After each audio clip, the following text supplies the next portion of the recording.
Hello नमस्ते अस्सलाम वालेकुम सत श्री अकाल। केम चो को जगाए केडो हाल है केमो नाचो। सो बच्चा पार्टी में वापस आ चुका हूं आपके सामने। हम कंप्लीट कर चुके हैं डायमेंशन की एप्लीकेशंस, जिस पे हमने 2 वीडियो पढ़ी। डायमेंशन की फर्स्ट एप्लीकेशन पे वीडियो, सेकंड एप्लीकेशन पे। अब मैं ये समझता हूं कि आप सब बच्चों ने डायमेंशन के क्वेश्चन सॉल्व करे होंगे। मैंने आपको डीपीपी भी दी है, तो डीपीपी को सॉल्व करिए बेटा। और कोई भी रेफरेंस बुक अगर आप यूज कर रहे हैं, है ना, तो उस रेफरेंस बुक से आप डायमेंशन के क्वेश्चन क्या करें, सॉल्व करना स्टार्ट कर दीजिए। ठीक है ना। अब हम थोड़ा सा वापस से आगे की तरफ बढ़ते हैं। आई होप आपको यहां तक मजा आया होगा, कुछ नई नई चीजें आपकी जो है सीखने को मिली होंगी। अब वापस से हम नई बातों की तरफ बढ़ते हैं, कुछ नई चीजें हम आज सीखेंगे। तो आइए बेटा थोड़ी चर्चा करते हैं। हम जो आज पढ़ने वाले हैं, है ना, उसमें जो पहला पॉइंट है वो है types of unit and physical quantities में आ गया सप्लीमेंट्री क्वांटिटीज। देखो मैंने आपको बताया था कि सप्लीमेंट्री क्वांटिटी होती है, डिराइव्ड क्वांटिटी होती है, और आपकी फंडामेंटल क्वांटिटी होती है। फंडामेंटल क्वांटिटी के बारे में आपको पता है भाई 7 होती है, ठीक है ना। उसके बाद में डिराइव्ड क्वांटिटी के बारे में आपको पता है, सप्लीमेंट्री क्वांटिटीज पे हम बात करेंगे। और हम जानते हैं जो सप्लीमेंट्री क्वांटिटीज होती है बेटा, वो 2 तरह की होती है। पहला आपका होता है प्लेन एंगल। पहला आपका क्या होता है, प्लेन एंगल, जिसकी जो यूनिट होती है वो क्या होती है भाई, रेडियन होती है। ठीक है ना। इस पर थोड़ी सी एक बार चर्चा कर लेते हैं प्लेन एंगल के ऊपर एक बार। तो भाई प्लेन एंगल क्या होता है ना। मान लीजिए कोई सर्कल है, मान लीजिए कोई क्या है बेटे, सर्कल है, और सर्कल का क्या, आर्क। सर्कल का क्या बेटे, आर्क। मतलब कोई भी ये पॉइंट मैंने ए लिया और कोई भी पॉइंट मैंने यहां पे बी लिया बेटे, ठीक है। तो ये क्या हो गया, ये लेंथ क्या हो गई, आर्क हो गई। इसको आर्क बोलेंगे, ठीक है ना। तो भाई सर्कल के आर्क के द्वारा सर्कल के सेंटर पर, कहां पर, सर्कल के सेंटर पर जो एंगल बनाया जाता है ना, ये एंगल, इसी को हम प्लेन एंगल कहते हैं। तो ये हम पढ़ते हुए आ रहे हैं 7वीं 8वीं क्लास से। प्लेन एंगल क्या होता है, जो आप 30 डिग्री लिखते हो, 45 डिग्री लिखते हो, वो प्लेन एंगल ही होता है। मतलब आप किसी भी प्लेन में 2 लाइन खींच दीजिए और उन 2 लाइनों के बीच का जो एंगल, इसको हम प्लेन एंगल कहते हैं। ठीक है। फिजिक्स की लैंग्वेज में क्या कहेंगे, किसी भी सर्कल के आर्क के द्वारा, सर्कल के आर्क के द्वारा कहां पर, सर्कल के सेंटर पर जो एंगल बनाया जाता है, उस एंगल को हम प्लेन एंगल कहते हैं। बात समझ में आई। अब एंगल का फॉर्मूला क्या होता है भाई, प्लेन एंगल के फॉर्मूले की बात करें तो फॉर्मूला क्या होता है, एंगल इक्वल टू होता है लेंथ ऑफ आर्क। क्या होता है बेटा, length of arc upon radius, upon radius. ठीक है ना। तो मान लो ये आर्क हो गया ना, तो ये आर्क की लेंथ, ठीक है, मतलब ये ए बी यहां से आता है, ये लेंथ अपॉन रेडियस। अगर मान लीजिए रेडियस कितनी है, आर है, तो ये आर। सो ये क्या हो जाता है, आपका प्लेन एंगल का फॉर्मूला हो जाता है। ठीक है। ये जो बेटा प्लेन एंगल होता है, ठीक है ना, प्लेन एंगल के अगर यूनिट की बात करते हो तो हम लिखते हैं रेडियन। ठीक है। इसकी यूनिट और भी हो सकती है, जैसे एक होती है डिग्री। क्या होती है आपकी, डिग्री। डिग्री भी किसकी यूनिट होती है, आपकी प्लेन एंगल की होती है। एक होती है आपकी आर्क मिनट। क्या होती है, आर्क मिनट। क्या होती है, आर्क मिनट। आर्क मिनट भी किसकी यूनिट है, आपके प्लेन एंगल की यूनिट है। ऐसे ही एक होती है आर्क सेकंड। आर्क सेकंड, तुम सोच रहे होंगे मास्टर पागल हो गया, है ना, मिनट और जो सेकंड है सर वो तो टाइम की यूनिट होती है। हाँ भाई सही बात बोल रहे हो, पर मैं यहां पे क्या बोल रहा हूं, आर्क मिनट और आर सेकंड, ये किसकी यूनिट है, प्लेन एंगल की यूनिट। तो ये ध्यान रखना, ये नया कॉन्सेप्ट हो सकता है आप लोगों के लिए। ठीक है ना बेटा। तो वापस एक बार एंगल की डेफिनेशन लास्ट बार देखेंगे। सर्कल के आर्क के द्वारा सर्कल के सेंटर पर जो एंगल बनाया जाता है ना सर, उस एंगल को हम प्लेन एंगल कहते हैं। इसकी जो यूनिट होती है वो 4 हो सकती है, पहला रेडियन, दूसरा डिग्री, आर्क मिनट और आर्क सेकंड। अब आप सोचोगे सर इनके बीच में कोई रिलेशन भी होना चाहिए। हाँ भाई रिलेशन तो होता ही है। अब वो रिलेशन क्या, मैं लिख देता हूं। 1 डिग्री बराबर होता है पाई अपॉन 180 रेडियन। ठीक है। बराबर होता है आपका 60 आर्क मिनट। अब आर्क मिनट को लिखने का तरीका होता है, अपन यहां पे डैश लगा देते हैं। मान लो यहां पे 3 के आगे डैश लगा हुआ है, इसका मतलब हो गया 3 आर्क मिनट। ठीक है। यहां पे मान लो मैंने 60 के ऊपर डैश लगा दिया, मतलब 60 आर्क मिनट। और बराबर ये किसके होता है, ये बराबर होता है 3600 आर्क सेकंड। 2 ऐसे डैश लगा दिए ऊपर, इसका मतलब ही हो गया सेकंड। तो मैंने मान लो ऐसा लिखा 3 और उसमें 2 डैश लगा दिए, मतलब ये हो गया 3 आर्क सेकंड। तो ये रिलेशन होता है डिग्री, रेडियन, आर्क मिनट और आर्क सेकंड में। तो इस रिलेशन का यूज करके आप डिग्री को रेडियन में, ठीक है, रेडियन को आर्क मिनट में, या आर्क मिनट को आर्क सेकंड में, या आर्क सेकंड को रेडियन में, रेडियन को डिग्री में, किसी में भी आप कन्वर्ट कर सकते हैं।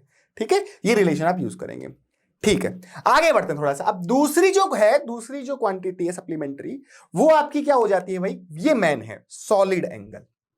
ठीक है ना, ये क्या है, सॉलिड एंगल, इसको भी पढ़ेंगे। पर थोड़ी सी और चीज अगर मैं लिखूं तो कई बार अगर मैं पूछूं बताओ ये आर्क लेंथ क्या हो जाएगी, तो यहां से आर्क लेंथ बराबर क्या लिखोगे भाई, आर्क बराबर क्या हो जाएगा, आर्क बराबर क्या हो जाएगा, रेडियस इंटू एंगल हो जाएगा, आर इंटू थीटा हो जाएगा। तो ये चीज आपको बहुत काम आएगी फिजिक्स में आगे बढ़ने के लिए। ये बेसिक मैथमेटिक्स चल रही है, ये क्या चल रही है, बेसिक मैथमेटिक्स चल रही है, समझ लो बेटा। ठीक है ना, फिजिक्स में बेसिक मैथमेटिक्स आ गई है। हालांकि साथ साथ में जहां जहां काम आएगी हमको मैथमेटिक्स, वहां वहां हम इसको साथ साथ में पढ़ते जाएंगे। ठीक है ना, तो अब देखो ध्यान से क्या समझाया मैंने भाई, एंगल बराबर होता है आर्क अपॉन रेडियस। तो आर्क बराबर क्या हो गया, एंगल इंटू रेडियस, है ना भाई। एंगल बराबर क्या हो गया, एंगल बराबर हो गया आपका आर्क अपॉन रेडियस। तो आर्क बराबर क्या हो गया, रेडियस इंटू एंगल। तो भाई ये बराबर आप क्या लिख सकते हो, आर इंटू थीटा। जितना भी थीटा होगा वो यहां पे रख दोगे, रेडियन में रखना पड़ेगा, थीटा किस में रखना है आपको, रेडियन में रखना है। तो जब आप डिस्टेंस के साथ में थीटा को मल्टीप्लाई कर रहे हो, डिस्टेंस को आप मीटर में लिख रहे हो, तो आप थीटा को किस में लिखोगे, हमेशा रेडियन में लिखोगे, डिग्री में नहीं लिखोगे। ये ध्यान रखना बस, छोटी सी बात आपको, ये जब हम क्वेश्चंस करेंगे तो आपको चीजें धीरे धीरे समझ में आएंगी। तो ये छोटा सा कॉन्सेप्ट मैंने आपको बताया जो आपके लिए नया है, तो उसको गांठ बांध लेना। आते हैं अब हम पढ़ेंगे भाई सॉलिड एंगल क्या है सर। अब जैसे प्लेन एंगल की यूनिट रेडियन होती है, वैसे ही आपके सॉलिड एंगल की जो यूनिट होती है वो स्टेरेडियन होती है।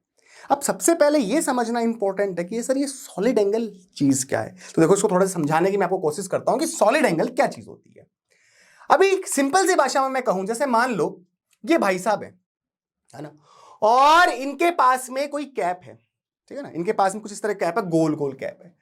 तो अगर मैं इसके सारे पॉइंटों से, मान लो यहां पर कोई पॉइंटर, मैं इसको इससे मिला दूं, इस पॉइंट को इससे मिला दूं, इस पॉइंट को इससे मिला दूं, इस पॉइंट को इससे मिला दूं, तो यहां पर ये जो एंगल बन रहा है ये सॉलिड एंगल है। सर बात समझ में नहीं आई, देखो मैं थोड़ा सा और समझाता हूं। एक होता है प्लेन एंगल और एक होता है आपका solid angle.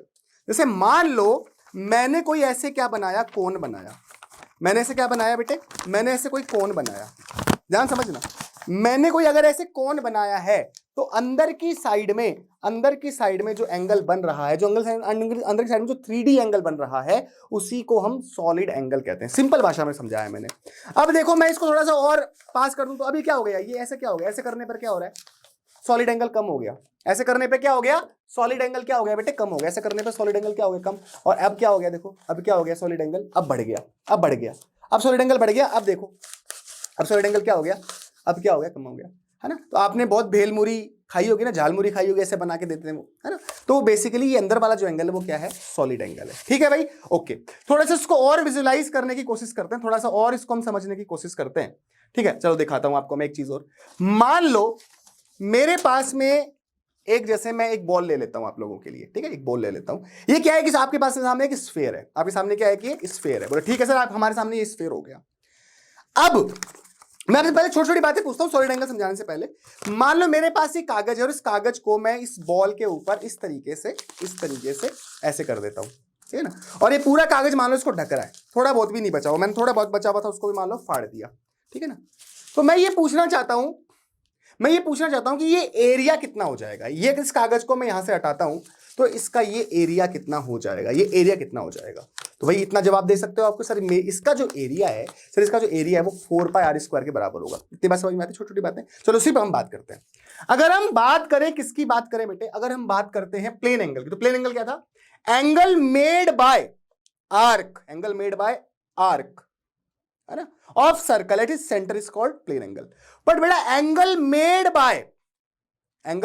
Made by surface of spherical sphere at its centre is solid angle. Sir बात समझ में नहीं आई, चलो इसको थोड़ा सा समझते हैं, समझाता हूं आपको, अच्छे से समझाता हूं इस चीज को। देखो बेटा, मान लीजिए मैं आपसे कहना क्या चाह रहा हूं वो समझने की थोड़ी सी हम कोशिश करेंगे।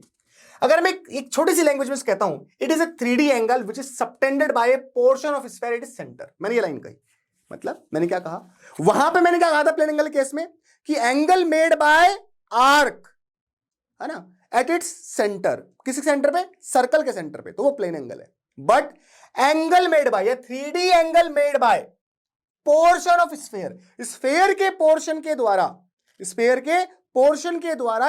के सेंटर पे जो एंगल बनाया जा रहा है वो सॉलिड एंगल है। और सर्कल के आर्क के, तो सर्कल में क्या होती है, सर्कल में जो डिस्टेंस, कोई भी पोर्शन लोगे सर्कल के अंदर, है ना, सर्कल में, तो वो क्या मिलेगा, आर्क देगा।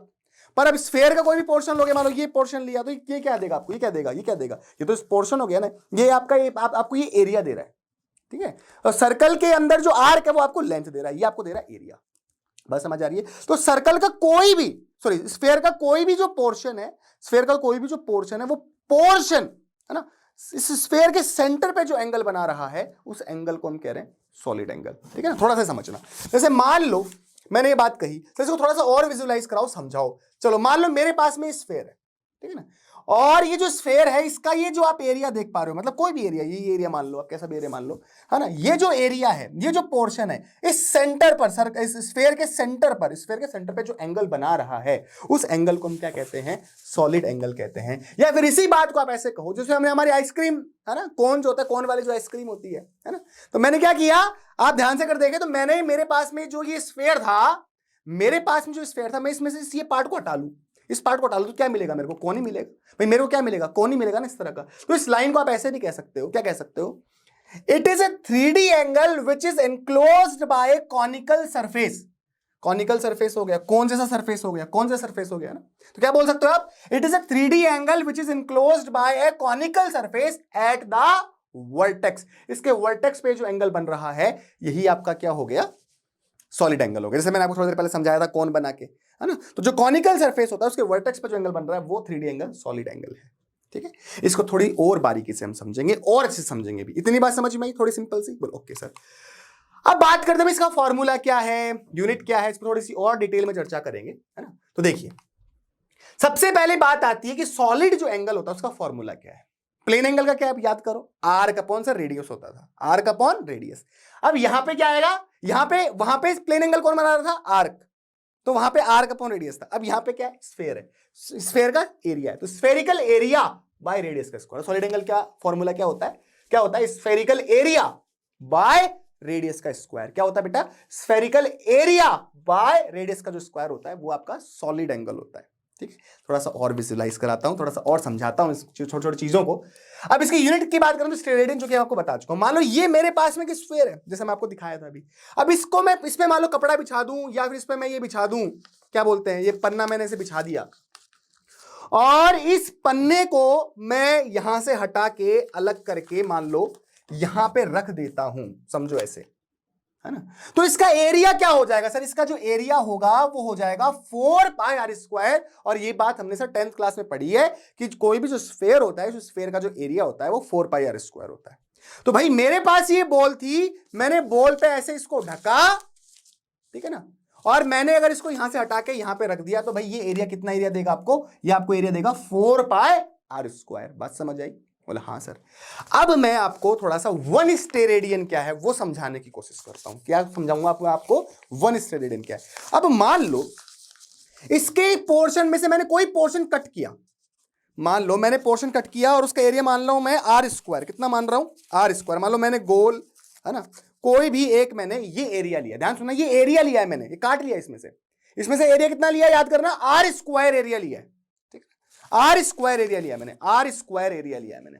अब मैं आपसे एक सवाल पूछता हूं कि भाई ये बताओ, ये आपके पास में एक स्फेयर है, और स्फेयर पर एक सरफेस, जो स्फेयर का वो जो सरफेस है, वो सरफेस कितना है, आर स्क्वायर सरफेस है। सरफेस कितना है, आर स्क्वायर सरफेस है। तो ये आर स्क्वायर सरफेस सेंटर पर कितना सॉलिड एंगल बनाएगा, वो बताओ। ये सवाल हो गया, सवाल निकलो अपनी कॉपी के अंदर। आर स्क्वायर एरिया जो है स्फेरिकल सरफेस का, जो आर स्क्वायर जो एरिया है, वो सेंटर पे कितना सॉलिड एंगल बनाएगा, ये आपको सवाल पूछना है। मतलब ये एरिया टोटल कितना है, 4 पाई आर स्क्वायर है। अब इस टोटल 4 पाई आर स्क्वायर में से आर स्क्वायर एरिया आप निकालिए, कितना एरिया आप निकालिए, आर स्क्वायर एरिया जो है, मतलब ये जो आर स्क्वायर जो एरिया है ये निकालो, और इसको निकाल के स्फेयर पे रख दो। कुछ इस तरीके से स्फेयर पे आप क्या करेंगे, रख देंगे, यहां पे लाके रख देंगे। तो ये आर स्क्वायर एरिया मैंने यहां से निकाला, और ये एरिया मैंने यहां पे लाके रखा। तो यहां पर सेंटर पे, तो विजुलाइज कर पा रहे हो, 3D में दिखाने की कोशिश कर रहा हूं, यहां पर जो एंगल बनेगा, ये जो एंगल बनेगा, है ना, अब बॉल में दिखा नहीं सकता, तो यहां पे एरिया रखा। अब इसके सारे पॉइंट, ये जितने भी ये पॉइंट्स हैं, जैसे मैंने पहले बताया था, है ना, यहां से सारे सेंटर से मिला दो, सारे सेंटर से मिला दो, तो कुछ इस तरीके का आपको देखने को मिलेगा, ठीक है, इस तरीके मिलेगा। तो ये जो एंगल है सॉलिड एंगल है, और हम जानते हैं सॉलिड एंगल का जो फॉर्मूला होता है वो होता है spherical area upon radius square. और हमारा सवाल था कि आर स्क्वायर अगर एरिया है, स्फेरिकल एरिया कितना है, आर स्क्वायर है, तो वो कितना सॉलिड एंगल बनाएगा, ये हमारा सवाल है, ठीक है ना। अगर ये सवाल है तो इसके कुल सॉलिड एंगल क्या होगा, हम जानते हैं फॉर्मूला होता है spherical area upon radius square. Spherical area कितना है, आर स्क्वायर है, तो आर स्क्वायर ऊपर आ जाएगा, और रेडियस कितनी है, ये आर कितनी, रेडियस कितनी आर है ना, तो रेडियस का स्क्वायर नीचे आ जाएगा, तो R square by R square हो जाएगा। सॉलिड एंगल कितना हो जाएगा इस सवाल के अंदर, सॉलिड एंगल हो जाएगा R square by R square. Spherical area हमने आर स्क्वायर लिया, नीचे होगा रेडियस का स्क्वायर, तो ये हो गया 1 स्टेरेडियन, तो इसके बराबर होगा 1 स्टेरेडियन। बस समझ में आ गई, ठीक है। अच्छा, एक दो सवाल और देखते हैं। जैसे मैंने बोला कि मान लीजिए तुम्हारे पास एक हेमिस्फेयर है। कैसा स्फेयर है, हेमिस्फेयर, आधा स्फेयर है, हेमिस्फेयर है, इस तरह का हेमिस्फेयर है। मैंने पूछा बताओ इसके लिए सॉलिड एंगल क्या होगा, तो भाई फॉर्मूला क्या होता है, फॉर्मूला होता है आपका स्फेरिकल एरिया अपॉन रेडियस का square, spherical area upon radius square. तो भाई टोटल का 4 पाई आर स्क्वायर होता है, पूरे सॉलिड स्फेयर का, पूरा स्फेयर का एरिया होता है 4 पाई आर स्क्वायर। तो आधे स्फेयर का कितना हो जाएगा, आधे का कितना हो जाएगा, उसमें 2 का डिवाइड कर देंगे, मतलब 2 पाई आर स्क्वायर हो जाएगा। बोले हाँ सर 2 पाई आर स्क्वायर जाएगा, देखो सॉलिड एंगल कितना हो जाएगा इसका, 2 पाई आर स्क्वायर अपॉन रेडियस का स्क्वायर, ये फॉर्मूला होता है। तो एरिया कितना होगा, 2 पाई आर स्क्वायर अपॉन रेडियस का स्क्वायर, ठीक है ना। तो यहां पे कितना आ गया, 2 पाई स्टेरेडियन आंसर आ जाएगा। अब मैं बोलूं कंप्लीट आपके पास में क्या है, एक कंप्लीट आपके पास में क्या है, सॉलिड स्फीयर है। क्या है, for a complete solid sphere की बात करें तो अगर बेटे कंप्लीट सॉलिड स्फीयर की बात करेगा और उसकी वजह से तेरे को सॉलिड एंगल चाहिए तो कितना हो जाएगा बताओ। अब तुम है ना वीडियो पोस्ट करोगे, ठीक है ना, मेरी बात मानोगे, वीडियो पोस्ट करोगे, अब आंसर मुझे बताओगे। आई होप आप सबने किया होगा। भाई सर आप बता रहे हो, सिंपल सी बात, आप फॉर्मूला बोल रहे हो स्फेरिकल एरिया अपॉन रेडियस का स्क्वायर, और पूरे स्फेयर की वजह से कितना सॉलिड एंगल बनेगा वो आप पूछ रहे हो। तो सर पूरे स्फेयर का एरिया लिखेंगे ऊपर, और पूरे स्फेयर का जो एरिया होता है, पूरे स्फेयर का जो एरिया होता है भाई, पूरे स्फेयर का एरिया कितना हो जाता है 4 पाई आर स्क्वायर हो जाता है। तो यहाँ पे 4 पाई आर स्क्वायर अपॉन रेडियस का स्क्वायर, ये फॉर्मूले में होता है, तो 4 पाई स्टेरेडियन। तो ध्यान रखना, एक ये जो बॉल है, ये पूरी बॉल का जो पूरा का पूरा जो एरिया है, पूरा का पूरा जो स्फेरिकल एरिया है, वो कितना एंगल, कितना सॉलिड एंगल सेंटर पे बनाता है। तो आंसर होना चाहिए सर 4 पाई स्टेरेडियन। ये बात आपको याद होनी चाहिए। ये बात बेटा बहुत इंपॉर्टेंट बात है, ये आपको अभी नहीं तो 12th क्लास में कभी ना कभी काम आने वाली है, जब हम पढ़ेंगे आगे चल के इलेक्ट्रोस्टैटिक्स पढ़ेंगे, और 11th में भी कई बार काम आपको आने वाली है। तो ये छोटी छोटी बातें मगर मोटी बातें हैं, आपको याद होनी चाहिए, ठीक है। ये बातें आपको किताबों में नहीं मिलेगी, आपको मैं बता रहा हूं छोटी छोटी बातें, थोड़ा सा और आगे इसको समझने की कोशिश करते हैं। अब समझो, इसमें अगर मैं बात बोलूं ना सॉलिड एंगल की, तो सॉलिड एंगल जो यहां बन रहा है ना, ये जो बन रहा है, अगर मैं कुछ इसके डायमेंशन बताओ क्या होगा, डायमेंशन तो आपको पढ़ा चुका हूं है ना, तो ये डायमेंशन लेस होगा। डायमेंशन लेस क्यों होगा, क्योंकि अगर देखो तो ये किसके बराबर होता है भाई, सॉलिड एंगल की बात करें तो सॉलिड जो एंगल है वो किसके बराबर है, सॉलिड एंगल की बात करें अगर आप, तो होता sir spherical area upon sir radius का स्क्वायर होता है।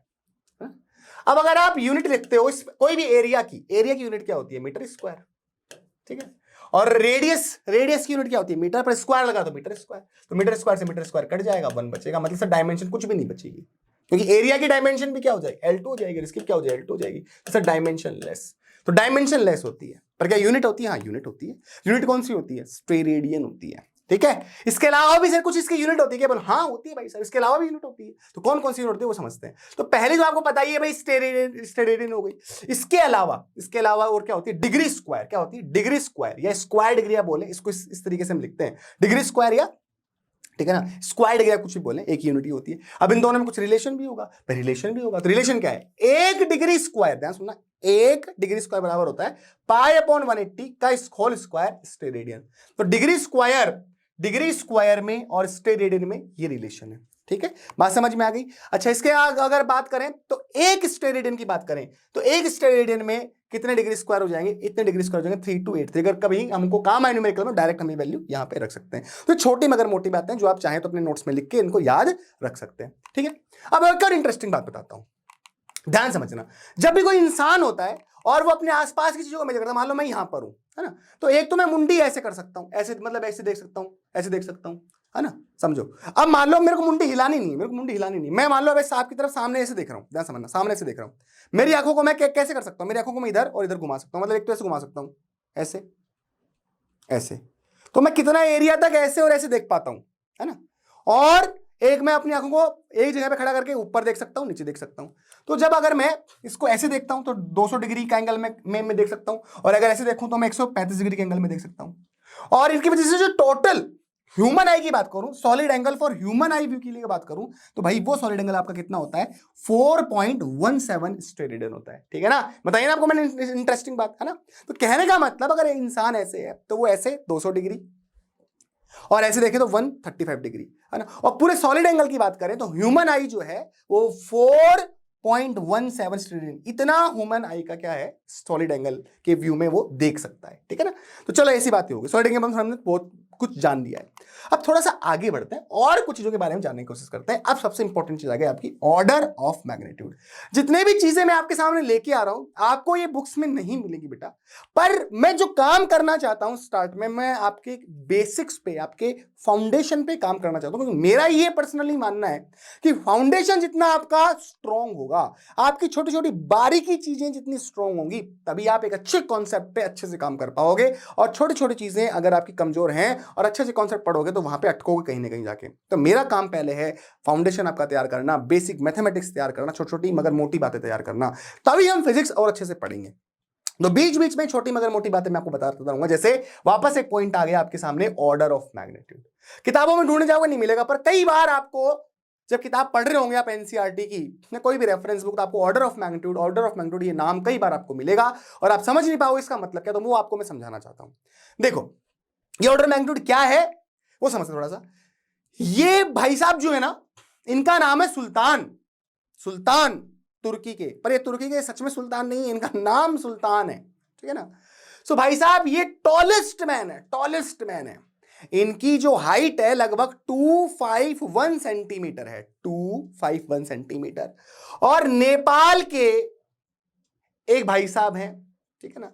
तो नेपाल के ये जो भाई साहब हैं, इनकी जो हाइट है, इनकी करीब है मान लीजिए 54 सेंटीमीटर के आसपास, ज्यादा नहीं है, बहुत कम है, मतलब 4-5 किताबें रख लोगे ना उतनी हाइट है, समझ रहे हो। चंद्र बहादुर डांगी इनका नाम है। तो मैं क्यों समझा रहा हूं कि अगर देखो तो इनकी हाइट की तुरंत कंपैरिजन हो रही, कंपैरिजन कर पा रहे हो आप, ठीक है ना, कि ये बहुत बड़ा है और ये बहुत छोटा है। तो ऑर्डर ऑफ जो मैग्नीट्यूड है ना, उसका भी काम यही है। जैसे मान लो ये कैमल है और ये गोट है, मैं ये कह सकता हूं कि कैमल इज 10 टाइम्स, कितना, 10 टाइम्स, फॉर एग्जाम्पल ले रहा हूं, 10 टाइम्स लार्जर देन गोट। मैंने क्या बोला कि camel is 10 times larger than goat, या तो मैं ऐसे बोलूं, या फिजिक्स की लैंग्वेज में मैं इसको बोलूं कि camel is larger than goat, है ना। तो मैं क्या बोलूंगा इसको, camel is 1 order of magnitude. क्या लिखो, camel is 1 order of magnitude is larger than goat. तो मैं ऐसा भी कह सकता हूं, मतलब इसी बात को, एक बात तो सिंपल भाषा में कह सकते हैं कि कैमल जो है, ऊंट जो है, वो बकरी से 10 गुना ज्यादा बड़ा है। या फिर इसी बात को ऐसे कहिए कि camel 1 order of magnitude times, है ना, ज्यादा बड़ा है किससे, गोट से। तो जब 10 टाइम्स बड़ा है तो ऑर्डर ऑफ मैग्नीट्यूड के टर्म्स में क्या कहा, 1 ऑर्डर ऑफ मैग्नीट्यूड टाइम्स जो है कैमल बड़ा है किससे, गोट से। मान लो हमारे पास क्या है, वाटरमेलन और क्या है, लेमन।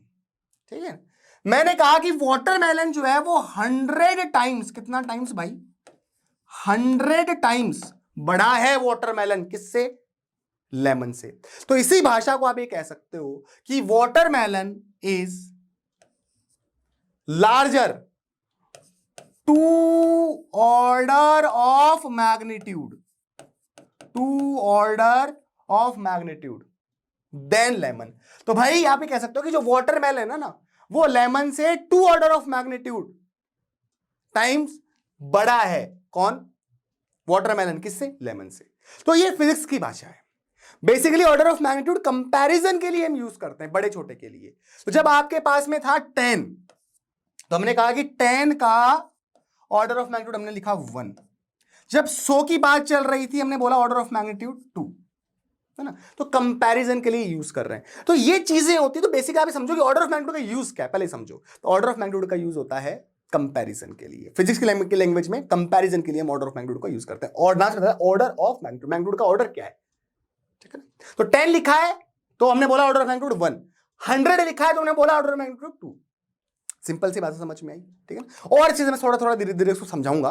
पहले ये समझिए क्या समझाना चाहता हूं। जैसे मान लो आपको इस तरीके की मेजरमेंट, आपको नंबर दे रखे हैं और आपसे पूछा जाए इनका ऑर्डर ऑफ मैग्नीट्यूड क्या बताओ, ठीक है ना। आपको पूछा जाए ऑर्डर ऑफ मैग्नीट्यूड क्या बताओ, चाहूं तो मैं इसको बिल्कुल सिंपल तरीके से भी बता सकता हूं, ठीक है ना, पर मैं आपको थोड़ा सा इसको विजुअलाइज कराने की कोशिश कर रहा हूं। ध्यान समझना इस चीज को ना।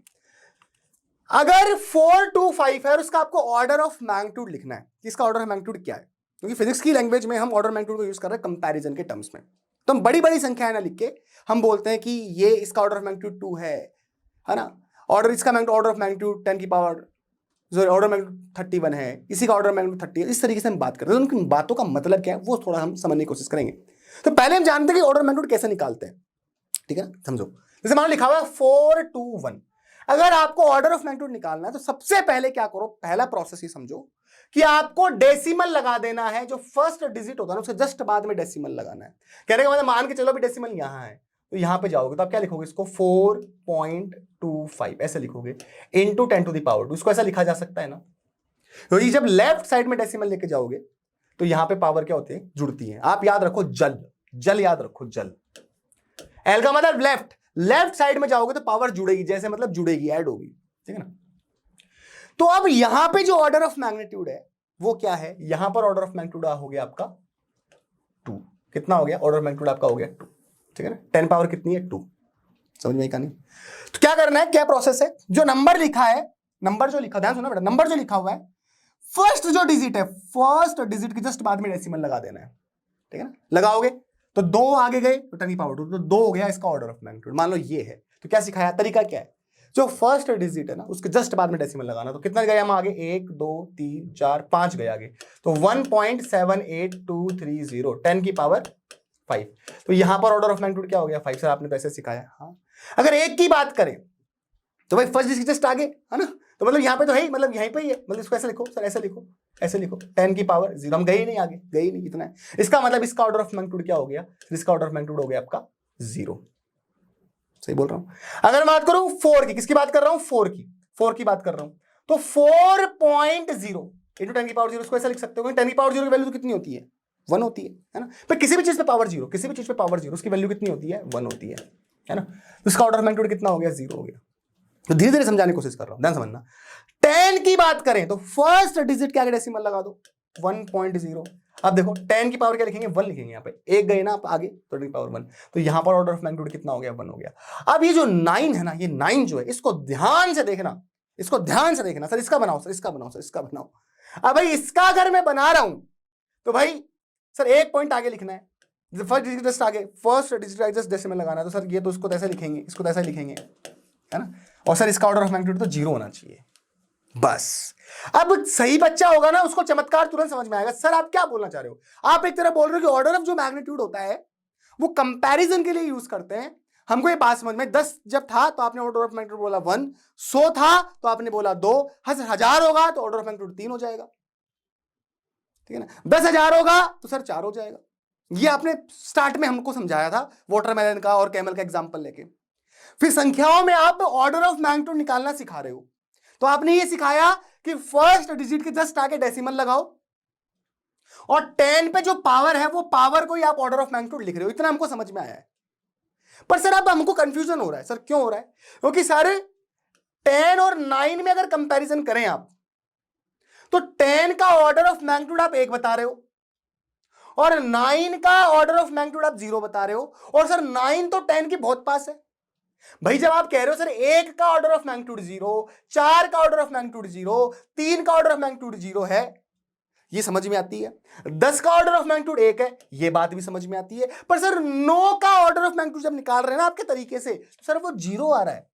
पर चीज सर हमारे दिमाग में ये बाधा उत्पन्न हो रही है, समस्या उत्पन्न हो रही है कि भाई 9 तो सर 10 के पास है, तो 9 और 10 की कंपैरिजन करोगे तो सर 9 और 10 तो लगभग सेम, दोनों के मैग्नीट्यूड तो एक ही होनी चाहिए। हाँ 10 का और 1 का अलग अलग हो सकता है, 1 का 0 ठीक है, 2 का 0 ठीक है, 3 का 0 ठीक है। सर 10 का 1 आपने लिखा, पर 9 का तो सर 1 होना चाहिए, 9 का 0 क्यों लिखा।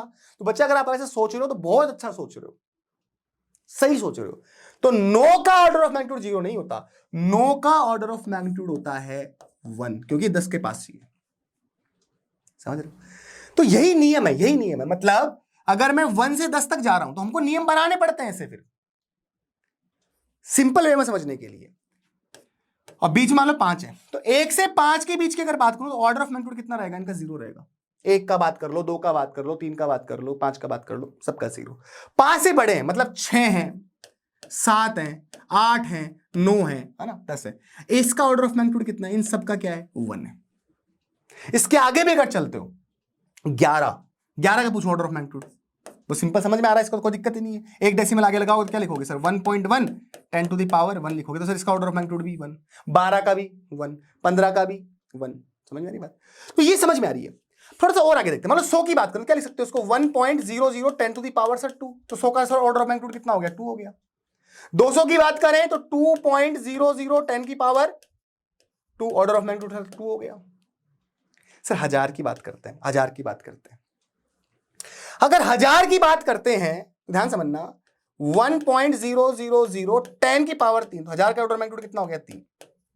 सर एक बात समझ में आई थी, 1 का ऑर्डर ऑफ मैग्नीट्यूड आपने बोला 0, 10 का आपने बोला कितना बोला सर? 1, 100 का आपने कितना बोला सर? 2, 1000 का आप बोल रहे हो 3। बिल्कुल सही बात है, ठीक है, यहां तक समझ में आ रही है। पर सर अब बताओ 990 का कितना? अब बच्चे अगर इसको ऐसे लिखेंगे 990 गुणा 10 की घात 2 और ऑर्डर ऑफ मैग्नीट्यूड 2, तो भाई ये वापस से गलत हो गया। क्यों?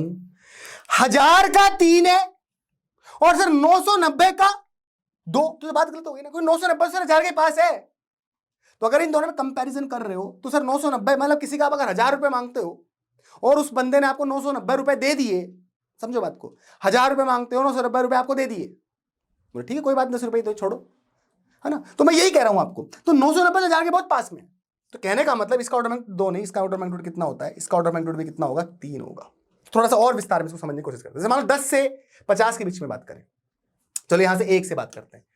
1 से 5 तक की बात करूं तो भाई इसमें ऑर्डर मैग्नीट्यूड कितना हो जाएगा? 0 हो जाएगा। 5 से 10 के बीच की बात करूं, है ना, तो यहां से 5 से 10 के बीच में बात करता हूं तो इसका ऑर्डर मैग्नीट्यूड कितना हो जाएगा? 1 हो जाएगा। और 10 से 50 के बीच की बात करूं तो भी ऑर्डर मैग्नीट्यूड कितना होगा? 1 ही होगा, ठीक है ना। अब 50 से 100 के बीच में देखो, 100 का कितना ऑर्डर ऑफ मैग्नीट्यूड है सर? 100 का ऑर्डर ऑफ मैग्नीट्यूड आपका आता है 2। 200 का ऑर्डर ऑफ मैग्नीट्यूड भी कितना आएगा? 2। 300 का ऑर्डर ऑफ मैग्नीट्यूड भी कितना आएगा? 2, ठीक है ना। पर 50 से 100 के बीच की बात करूं, है ना, तो मान लो 90 आपने लिखा, तो 90 किसके पास में? 100 के पास, तो ऑर्डर ऑफ मैग्नीट्यूड 1 नहीं, 90 का भी 2, 80 का भी 2, 87 का भी कितना? 2, 47 का भी कितना? 2। बात समझ आ रही है? तो इस तरीके से होता है, क्लियर है? अच्छा, मतलब 100 से 500, तो 100 का भी ऑर्डर मैग्नीट्यूड 2, 200 का भी 2, 300 का भी 2, है ना। तो 100 से 500 के बीच में जिसकी बात करोगे ऑर्डर मैग्नीट्यूड कितना आएगा? 2 आएगा। 1000 है कितना आया? 3 आया। और 500 से 1000 के बीच में, 500 से 1000 के बीच में जिसकी भी बात करोगे, 600 की बात कर लो, 700 की बात करो, 747 की बात कर लो, 847 की बात कर लो, 945 की बात कर लो, इन सब का ऑर्डर मैग्नीट्यूड कितना रहेगा? 3 रहेगा। समझ में आ रही बात? सो बेसिक मैं आपको ये समझाना क्या चाह रहा हूं वो समझ रहा हूं। जैसे मान लो आप एक शहर फॉर एग्जाम्पल जयपुर में रहते हैं, और जयपुर में एक जगह है फॉर एग्जाम्पल, मैं कुछ भी ले लो, विवेक विहार, और विवेक विहार से आप फॉर एग्जाम्पल मानसरोवर जाते हैं, एक जगह है मानसरोवर, वहां आप जाते हैं। सो बेसिक जब आप जाते हैं, मतलब एक ही शहर के अंदर आप जब एक जगह दूसरी जगह जाते हो, ठीक है ना, तो मान लो आप गए 10 किलोमीटर, समझो, तो जब आप 10 किलोमीटर 10 किलोमीटर की रेंज में जा रहे हो तो आप क्या बोलोगे? सर 10 किलोमीटर जा रहे हैं, हो सकता है 12 किलोमीटर हो सकता है 15 किलोमीटर हो, तो ऑर्डर ऑफ मैग्नीट्यूड कितना हो गया? सर ऑर्डर ऑफ मैग्नीट्यूड हो गया 2। तो हम बोलेंगे सर मैं 2 ऑर्डर ऑफ मैग्नीट्यूड के अंदर ट्रेवल कर रहा हूं, ठीक है ना। पर जब आप एक शहर को छोड़ के, एक स्टेट के एक शहर को छोड़ के उसी स्टेट के दूसरे शहर में जाते हो, तो मान लो एक शहर से दूसरे शहर की जो दूरी है आराम से हो सकती है कितनी? 600 किलोमीटर, या मान लो 300 किलोमीटर। मान लो अगर 300 किलोमीटर है तो आप बोल दोगे कि भाई ऑर्डर ऑफ जो मैग्नीट्यूड है वो कितना हो गया? 2 हो गया। पर मान लो 700 किलोमीटर है ना, तो कितना हो जाएगा ऑर्डर ऑफ मैग्नीट्यूड? 3 हो जाएगा। समझ रहे हो बात को? है ना।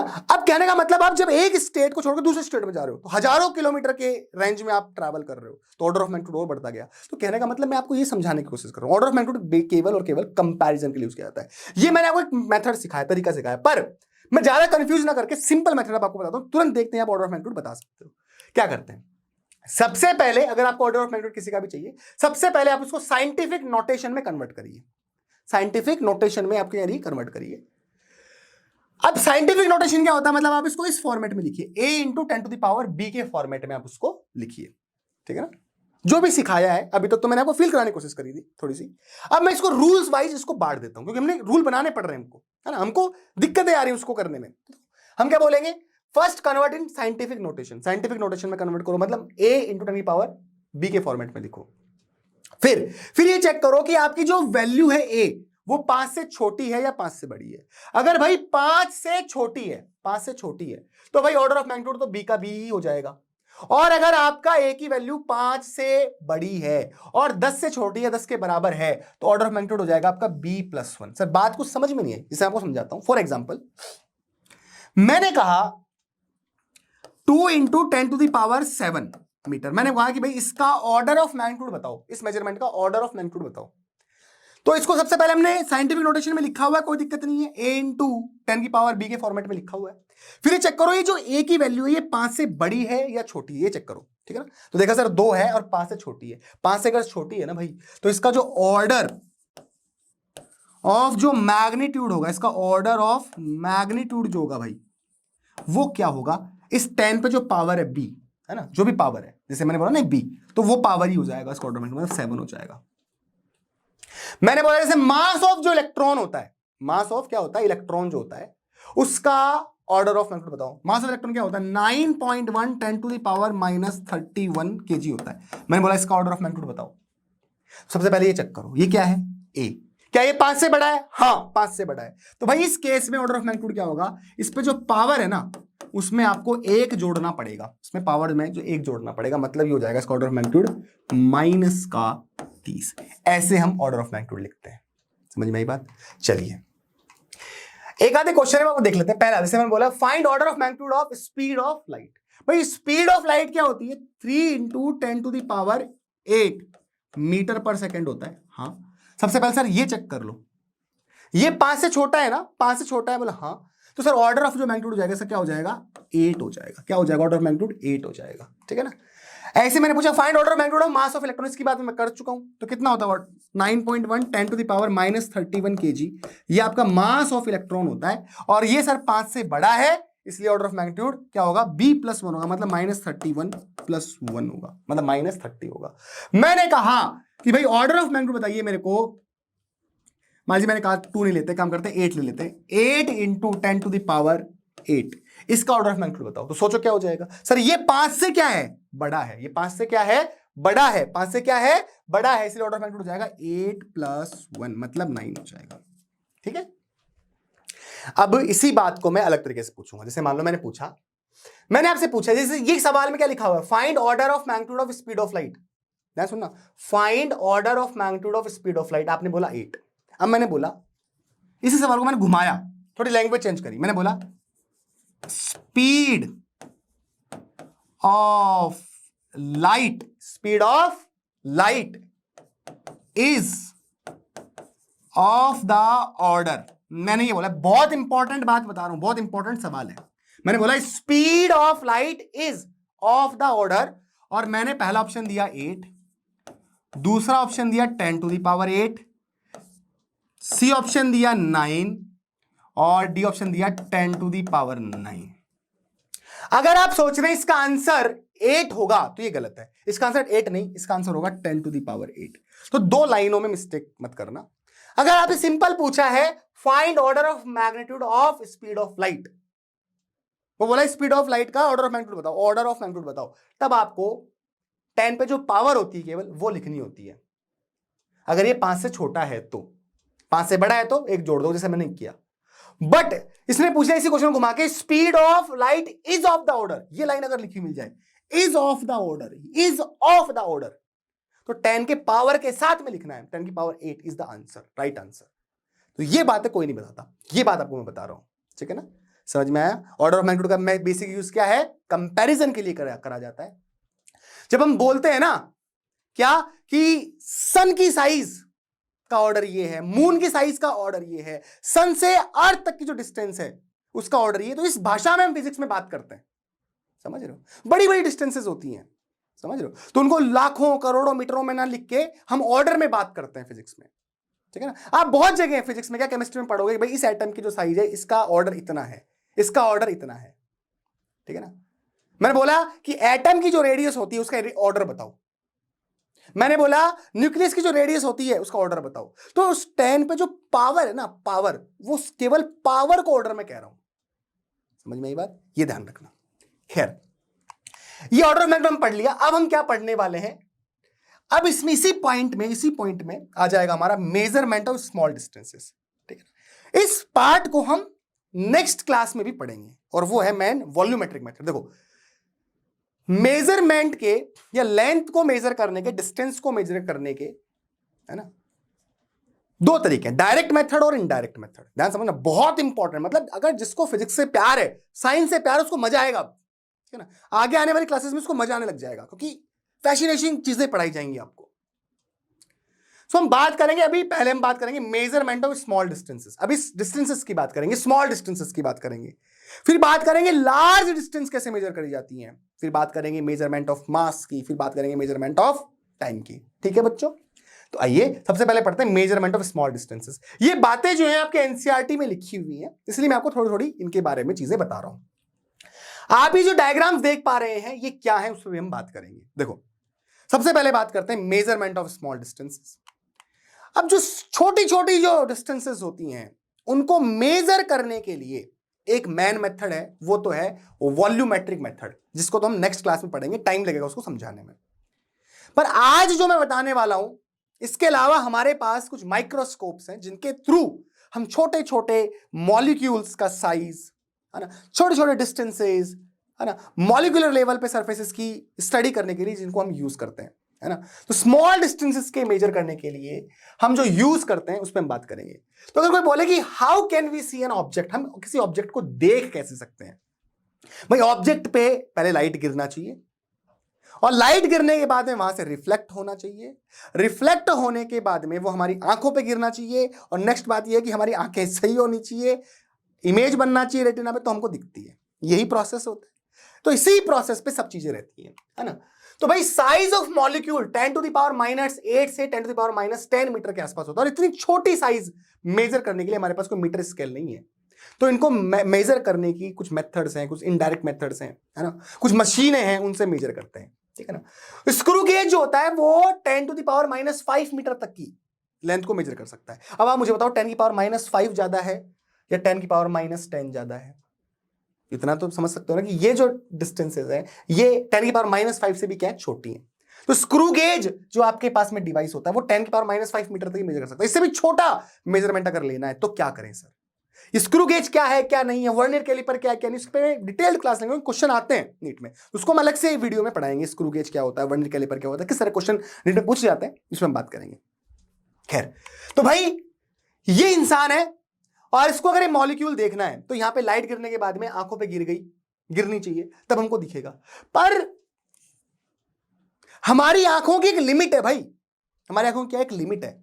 जैसे मैंने अगर 2 पॉइंट में हमेशा एक्सपेरिमेंट करता हूं बच्चों के साथ में, मैं क्या करता हूं, यहां पे मैंने कुछ किया, मान लो अभी मैंने यहां पे कुछ किया है, जो फर्स्ट लाइन में बैठे हुए होते हैं उनको पता लगता है क्या हुआ है, और जब लास्ट वाले लाइन में मैं जब पूछता हूं तो बच्चे मेरे को बोलते हैं कि सर हमको तो यहां पे एक डॉट दिख रहा है। आई होप आपको कुछ नहीं दिख रहा होगा। बेसिकली रियलिटी में थोड़ा बड़ा बना रहा हूं इसको मैं, मान लो मैंने ऐसे डॉट बनाता हूं मैं, तो फर्स्ट लाइन में जो बैठे होते हैं बच्चे वो बोलते हैं सर 2 डॉट, और सबसे लास्ट में जो बैठा होता है वो क्या बोलता है, सर एक ही डॉट है। क्योंकि हमारी आंखों की एक रिजॉल्विंग पावर, एक लिमिट है। रिजॉल्विंग पावर अलग होती है, रिजॉल्विंग लिमिट अलग होती है। तो हमारी एक लिमिट होती है हमारे आंखों, उसके बाद में हम छोटे छोटे जो पार्टिकल्स होते हैं और वो सच में अलग अलग हैं, उनके बीच में डिस्टेंस है पर हम उनको अलग अलग नहीं देख सकते। जैसे जब आप रोड पे चल रहे होते हो तो सड़क के किनारे जो पेड़ होते हैं वो एक दूसरे में आपको मिलते हुए दिखते हैं और सड़क की जो शेप होती है कुछ इस तरह की आपको दिखती है, ऐसे मिलती हुई दिखती है। समझ रहे हो बात को? ये ऐसी चीजें होती हैं, है ना।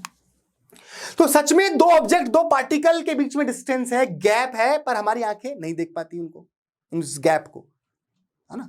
तो उसके लिए हम माइक्रोस्कोप्स का यूज करते हैं, और बहुत छोटी एटॉमिक लेवल पे स्टडी करने के लिए, चीजों को देखने के लिए, है ना। तो जब हम यूज करते हैं, सबसे पहले आपके पास जो होती है वो होती है ऑप्टिकल माइक्रोस्कोप, है ना, जो कि आपको लैब में देखने को मिलेगी। ठीक है, बायोलॉजी के लैब में आपको आराम से ऑप्टिकल माइक्रोस्कोप मिलेगी। ऑप्टिकल जो माइक्रोस्कोप होती है वो 4 × 10⁻⁷ मीटर, इतनी इसकी रेंज होती है, इतना ये इसको यूज कर सकती है, मतलब इतनी रेंज तक आपको ये छोटे छोटे पार्टिकल्स को दिखा सकती है। ये विजिबल लाइट को यूज करती है, मतलब कोई भी चीज को हम स्लाइड लाइट देखना हो तो यहाँ पे रख देते हैं और यहाँ से हम देखते हैं, ठीक है ना। तो ऑप्टिकल माइक्रोस्कोप का यूज करते हैं भाई। It can resolve particle up to the size of 10⁻⁷ metre, इतना छोटी साइज हम इससे देख सकते हैं। अगर हम आगे बात करें, इससे भी छोटा हमको देखना है, इससे भी छोटा देखना है, तो हम यूज करते हैं किसका, इलेक्ट्रॉन माइक्रोस्कोप। किसका यूज करते हैं, इलेक्ट्रॉन माइक्रोस्कोप। इतना हमारे सिलेबस में है नहीं, पर आपको मैं जनरली आपका थोड़ा सा इंटरेस्ट बढ़ाने के लिए, आप चाहो तो आप इनको पढ़ सकते हो और चीजें इनके बारे में जान सकते हो। इस तरह के इलेक्ट्रॉन माइक्रोस्कोप दिखती है, और इलेक्ट्रॉन माइक्रोस्कोप तो भाई ऑप्टिकल माइक्रोस्कोप से भी अच्छी है ना। ये क्या यूज करते हैं, it uses electron beam focused by electric and magnetic field. तो ये इलेक्ट्रॉन बीम का यूज करके हमको दिखाती है एटॉमिक स्ट्रक्चर या मॉलिक्यूलर की साइज, ये जो होती है हमको इलेक्ट्रॉन बीम की सहायता से हमको चीजें देखने को मिलती है। तो इलेक्ट्रॉन जो बीम होती है उसके माध्यम से हमको, इलेक्ट्रॉन जो माइक्रोस्कोप होता है हमको दिखाता है मॉलिक्यूलर साइज, एटॉमिक साइज, ठीक है ना। सो भाई साहब, ये जो इलेक्ट्रॉन माइक्रोस्कोप होता है, इसकी रिजॉल्विंग पावर जो होती है वो अच्छी होती है, किससे, ऑप्टिकल माइक्रोस्कोप से अच्छी होती है। ऑप्टिकल माइक्रोस्कोप से बढ़िया होता है इलेक्ट्रॉन माइक्रोस्कोप, और इससे भी बढ़िया होता है कि scanning tunnelling microscope, scanning tunnelling microscope, ठीक है ना। तो देखो, तो it can resolve particle as small as 0.6 10⁻⁷ metre, इतने जो छोटे जो पार्टिकल्स होते हैं इनको भी ये रिजॉल्व करके आपको दिखा सकता है, ठीक है ना। अच्छा, आगे बात करें तो ये पिक्चर आपको मैं दिखा रहा हूं पॉलन ग्रेन्स की। आप बायोलॉजी में, बॉटनी के अंदर पढ़ोगे, मुझे इतनी बॉटनी नहीं पता, पर जो फ्लावर होता है ना, फ्लावर, उसका जो मेल ऑर्गन पार्ट है ना, वो कुछ ये पॉलन ग्रेन्स होता है। तो ये पिक्चर आपको मैं दिखा रहा हूं, ये जो पिक्चर है वो किसके थ्रू ली गई है, ये पिक्चर ली गई है आपकी इलेक्ट्रॉन माइक्रोस्कोप के थ्रू। तो मतलब इतनी छोटी छोटी चीजें भी वो दिखा देता है इनलार्ज करके। तो कोई जानवर नहीं है, फ्लावर के अंदर जो मेल ऑर्गेनिंग पार्ट होता है ना, ऑर्गेनिज्म पार्ट होता है, वो ये चीज है, ठीक है ना। तो ये पिक्चर मैं आपको दिखाई है। इसके अलावा आपके पास में क्या होती है, स्कैनिंग टनलिंग माइक्रोस्कोप होती है। ये माइक्रोस्कोप आपकी इलेक्ट्रॉन माइक्रोस्कोप से भी अच्छी है, और आपकी जो ऑप्टिकल माइक्रोस्कोप है उससे भी अच्छी है। तो used for imaging surface at the atomic level, atomic level पे सरफेस कैसा है उस चीज की स्टडी करने के लिए, उस चीज को देखने के लिए, है ना, हम यूज किसका करते हैं, स्कैनिंग टनलिंग माइक्रोस्कोप का यूज करते हैं, ठीक है sir. It's limit of resolution even better than that of electron microscope, तो इसकी तो लिमिट तो इलेक्ट्रॉन माइक्रोस्कोप से भी अच्छी होती है। तो इसी वजह से हम साइज ऑफ जो मॉलिक्यूल होता है वो हम मेजर कर सकते हैं, किसका यूज करके, आपका स्कैनिंग टनलिंग माइक्रोस्कोप का यूज करके हम साइज ऑफ जो मॉलिक्यूल होता है वो हम मेजर कर सकते हैं। तो पूछे किसके थ्रू मेजर करते हैं, है ना, तो हम स्कैनिंग टनलिंग माइक्रोस्कोप के थ्रू मॉलिक्यूलर साइज मेजर कर सकते हैं। अब यहां पर क्या होता है, जो थोड़ा सा बताता हूं उसके बारे में, ज्यादा नहीं बताना चाहूंगा, कोर्स में है नहीं इतना, थोड़ा सा बेसिक फंडा आपको देता हूं। इसमें होता क्या है, एक टिप होती है, ठीक है ना, एक क्या होती है, टिप होती है, और यहां पे सैंपल रख देते हैं, सैंपल मॉलिक्यूल रख देते हैं अपन, ठीक है ना, कोई भी सैंपल रख देते हैं यहां पे, जिसकी भी हमको सरफेस की स्टडी करनी है, एटॉमिक लेवल पे सरफेस की स्टडी करनी है। तो यहां से क्या होती है, वेव्स निकलती हैं, यहां से क्या होती है, वेव्स निकलती हैं इस टिप से, ठीक है ना। और हमारे पास जो अमीटर होता है ना, उस अमीटर में हम करंट को मेजर करते हैं, किसको मेजर करते हैं, करंट को मेजर करते हैं। अब ध्यान सुनना, इस टिप, जैसे ये जो टिप बनी हुई है, इस टिप और सैंपल के मॉलिक्यूल्स के बीच में ये डिस्टेंस कम होगी, डिस्टेंस अगर क्या होगी, कम होगी, तो करंट ज्यादा मिलेगा, डिस्टेंस कम होगी तो करंट ज्यादा मिलेगा। और डिस्टेंस ज्यादा हुई, डिस्टेंस क्या हुई, ज्यादा हुई, ठीक है, डिस्टेंस क्या होगी, ज्यादा होगी, डिस्टेंस ज्यादा हो गई तो करंट क्या मिलेगा, डिस्टेंस ज्यादा तो करंट कम मिलेगा, और डिस्टेंस कम है तो करंट ज्यादा मिलेगा। डिस्टेंस ज्यादा है तो करंट मिलेगा कम, उल्टा होगा, और डिस्टेंस कम है तो करंट ज्यादा मिलेगा। तो ये जो टिप होती है पूरे मॉलिक्यूल के पूरे सरफेस पे चलाई जाती है इस टिप को। अब जब करंट ज्यादा आया ग्राफ में, करंट क्या आया, देखो चलाइए, करंट ज्यादा आया ग्राफ में, इसका मतलब साफ साफ समझ में आ गया, क्या समझ में आया, कि करंट ज्यादा से, मान लो इस टिप को ऐसे चलाएंगे, ऐसे चलाएंगे, पूरे मॉलिक्यूल पूरे सैंपल पे ऐसे चलाएंगे, करंट ज्यादा आया, इसका मीनिंग क्या है, करंट ज्यादा आया इसका मीनिंग ये है कि अब टिप से जो डिस्टेंस है वो क्या रह गई, क्या रह गई, कम रह गई।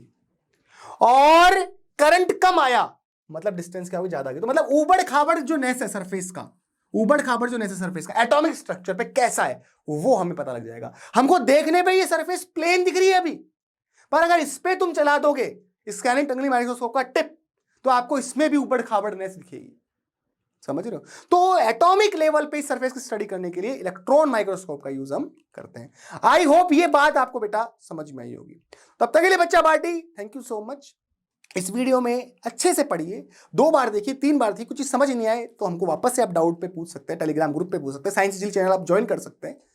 नेक्स्ट क्लास में वॉल्यूमेट्रिक मेथड आपको मैं पढ़ाऊंगा, बहुत इंटरेस्टिंग मेथड है। मैं आपको सिखाऊंगा कि अर्थ से किसी प्लेनेट की साइज, सॉरी अर्थ से किसी भी प्लेनेट की दूरी कैसे मेजर करें।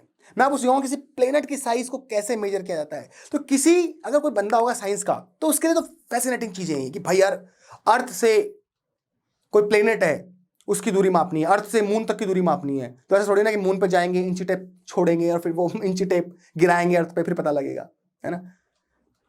अर्थ की साइज मेजर करनी है, मून की साइज मेजर करनी है, थोड़ी ना कि उस पर हम घूमेंगे फिर मेजर करेंगे।